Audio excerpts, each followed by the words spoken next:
માન્ય ગૃહ રાજ્યમંત્રી શ્રી તથા પોલીસ કમિશનર શ્રી સુરત શહેર દ્વારા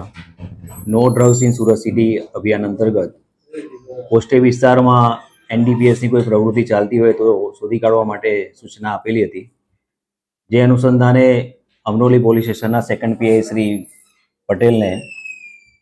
કોસાડ આવાસમાં એમડી ડ્રગ્સ વેચતા હોવાની માહિતી મળેલી, જે આધારે તેમણે તથા પીઆઈ શ્રી વનારે રેડ કરતા આરોપી સરફરાઝ ઉર્ફે તોફિક ઇબ્રાહિમ એની પાસેથી 135.68 ગ્રામ જેવું એમડી ડ્રગ્સ મળી આવેલું હતું, જે એની પાસેથી કબજે લેવામાં આવેલી છે। આ સિવાય એની પાસેથી 2 લાખ રૂપિયા રોકડી તથા 2 મોબાઈલ ગુનાના કામે કબજે કરવામાં આવેલા છે। આરોપી છે એ હાલમાં જે કેબલ ઓપરેટરનું કામ કરે છે અને કોસાડ આવાસમાં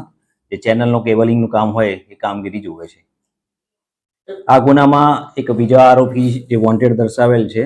એમાં અસલમ ઉર્ફે સર્કિટ યાકુબ પટેલ કરીને છે, જે પણ કોસાડ આવાસમાં રહે છે અને હાલમાં જે આરોપી પકડાય છે એણે એની પાસેથી આ એમડી ડ્રગ્સ લીધેલું હોવાનું એણે જણાવેલું છે।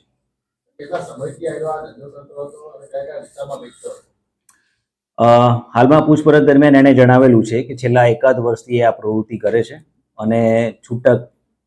વિસ્તારમાં એ એમડી ડ્રગ્સ વેચાણ કરેલે છે। આ બાબતે જે વોન્ટેડ આરોપી છે એ પકડાયા પછી આ મૂળ મુદ્દામાલ ક્યાંથી લાવેલા છે એ અંગેની માહિતી મળી શકે એમ